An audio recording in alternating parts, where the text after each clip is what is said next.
The library is an amazing quality of life improvement, as no longer you need to find that one particular blueprint in a bookshelf, as this will allow you now to do remote access crafting. If you do find this video informational, don't forget to smash the like button, as it always helps with the algorithm, and also subscribe to the channel and share around, as that always supports me. And with that, let's get right into this one.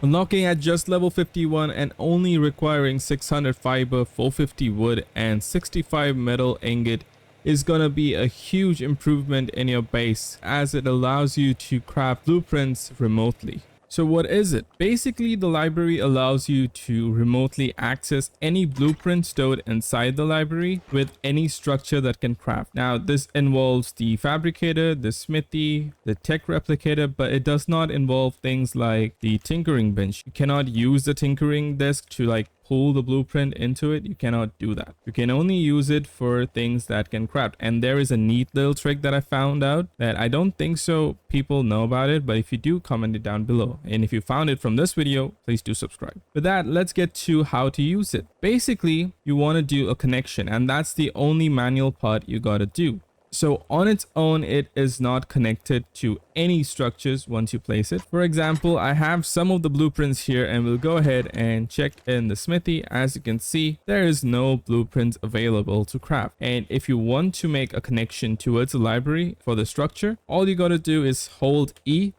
and then you get the option of blueprint sharing. You have to click the blueprint sharing and add connection.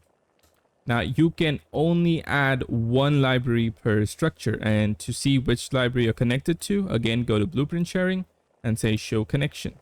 As you can see, we have connected to this library, but I will not be able to add any additional library to the smithy.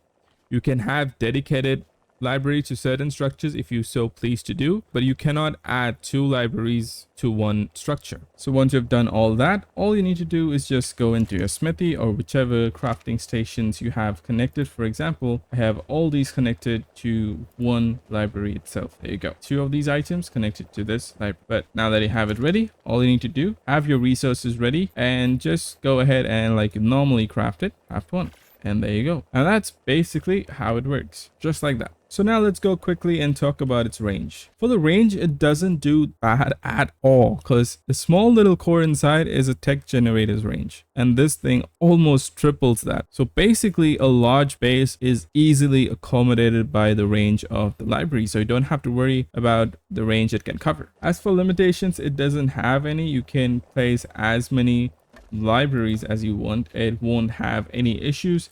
If you want to place it close by, it just stacks one on the other and doesn't have any issues with the number of libraries you can place. But keep in mind, you can only connect one library to the structure. Also, I did find a neat little trick and I want to show you. So the reason I have this cooking pot here is basically this thing works on blueprints, right? So that got me thinking, what about food recipes? Because those are basically something written on a note, right? So that should count. And lo and behold, it does. So here I have a few recipes.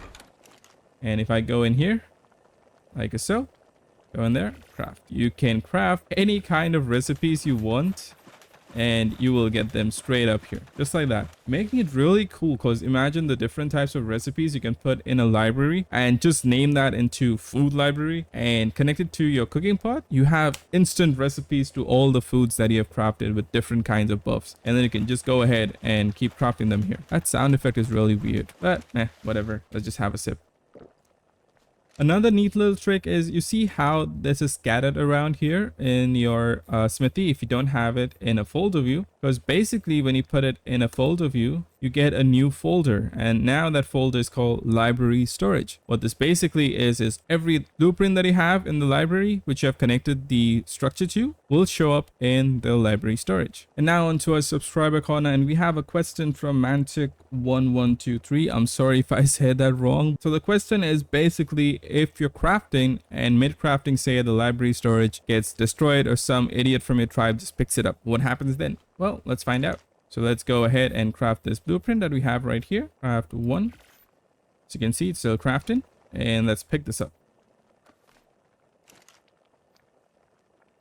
And it just disappears. Oh no. Oh no. So basically, if someone in your tribe, like a dummy, picks it up, or if it gets destroyed and you're mid crafting, the resources that are already used up mid craft will be used up and you cannot recover that. So if you're crafting an ascendant tier with thousands of metal, those thousands of metal are gone if someone does that. That's good to know. And I think that is pretty much it about for the library. I hope you liked the video, and if you did, don't forget to smash the like button and subscribe to the channel, as we're so close to hitting 1,000 subscribers and would mean the world to me. With that, also I signing off, and I'll see you in the next one. Till then, peace out.